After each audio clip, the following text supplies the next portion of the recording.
Putei e Putei, ciao, e nonno ve conta, sempre assieme all'orso. La storia è del massariol che fa scampare Attila.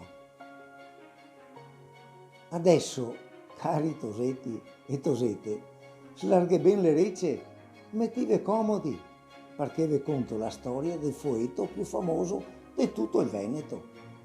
Davide a saper che sto foetto che viveva un poco dappertutto, a seconda di zona, e che aveva nomi differenti, il Martoreo, il Massariol, il Sanguanero o il Massariol. E viveva in mezzo ai boschi più intrigai o nelle campagne in mezzo ai sbari più fissi. Poi c'era un ometto piccenin, alto appena do spane, tutto vestito di rosso e con un capein sempre rosso a punta come scarpette, e portava i capelli lunghi e rissi. Infine, egli aveva una barbassa lunga. Di solito non gli era cattivo, ma sustegoso, nervoso e dispettoso, come anche peso di una scimmia. Pensai che una mattina mio nonno Beppi Barbon si andò in stalla a monsere le vacche e a cattare tutti e due i cavalli che gli aveva col morbin e con le criniere fatte su quei tresse che pareva do cavalli da circo. Beh, mio nonno davanti a sto fenomeno gli era là con la bocca aperta, grattandosi la testa quando gli sentì una risata. E cosa che l'ho visto? E gli ha visto una robetta rossa che c'era il massariol che scampava fuori dalla porta e spariva in mezzo ai campi. Ma questo era niente al confronto di certi scherzi che gli ha fatto anche a personaggi importanti ciò. Ma adesso però vi darò un po' di informazione su sto Lazaron. A casa di quello che veniva qua da gli altri, into il Padovan, ed era una grotta umida e scura che si cattava dentro il bosco, e lui era gelosissimo del suo territorio. Non si faceva mai vedere e non voleva aver niente a che fare con gli uomini. Guai a Dio, quando si passava nei posti dove lui viveva, bisognava stare sempre attenti a non incrociarlo, ma soprattutto non camminare mettendo i piedi sopra le soppeche, ovvero dove aveva questa lì. Se sto fatto succedeva, il povero can gli era costretto a camminare fin dove aveva camminato il massariol, e così l'uomo, andando in giro de balcon senza sapere ben dove, e si perdeva e tornava a casa dopo 2 o 3 dì, insultando il massariol che invece in giro per il bosco se la rideva di gusto. Vi ho detto che c'era una figura porca.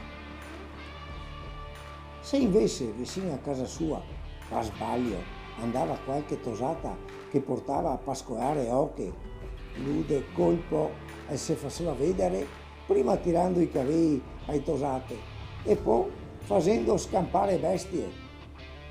In più gli piaceva tanto governare gli armenti, soprattutto vacche, pecore e cavare.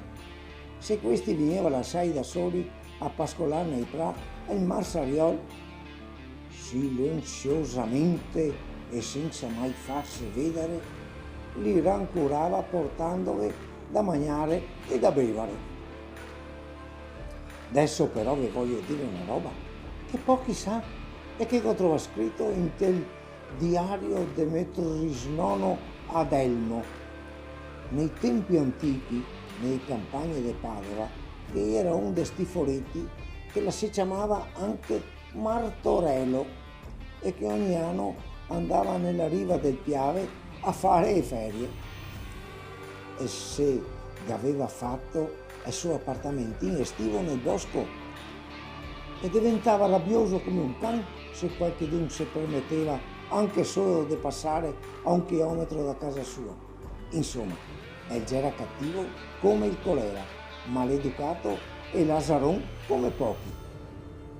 Fatalità gavo suo, che proprio in quel periodo delle sofferie arrivasse là Iuni, un esercito di selvaggi e barbari, comandai dal più maleducato di tutti, un certo Saltron di nome Attila, dito anche il flagello di Dio, perché dove che passava lui distruggeva tutto, tanto che la gente diceva, tremando dalla paura, che non cresceva più neanche l'erba, e si vede che funzionava da diserbante Attila. Sto Attila si era messo in testa di conquistare con brutti modi la città vicina, che adesso si chiama Oderzo. Beh non, anzi mal, perché aveva fatto i conti senza il martorello, che vedendo tutti sti soldati, barboni, onti e spussuenti, torno a casa sua a pestare l'erba, rovinare i raccolti, buttare immondizie dappertutto, sigare e strepitare, imbriagarsi come ciocche, cosa che Gallo inventava per farli scampare. Una notte è cattà a girare per l'accampamento e sciupiare sui fogli in pisai, bruciando così tutto quello che c'era d'attorno. Dopo rovescià tutte le pignate piene di minestra di fasioi, infine si passò tenda per tenda e ai soldati che impegorate visto tutte le barbasse zaonte del suo. E c'era Dio andare via contento e sgranassando dentro di lui, quando che si veniva un'altra idea. E si andò nel recinto dei cavalli e a ingroppare a do tutte le code delle bestie. E a mattina Dio, quando i soldati gli si svegliarono e ho visto tutto sto casotto, ve lascio immaginare come si arrabbiò e quanto che ga strepità.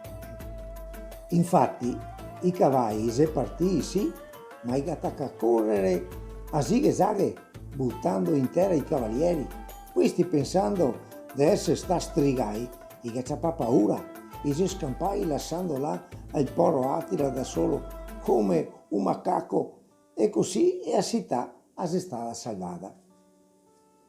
Da allora in tutta la zona il Massariol si ama e rispetta, e pare anche che il sindaco di Oderzo sia drio pensare di farghe mettere una statua in piazza.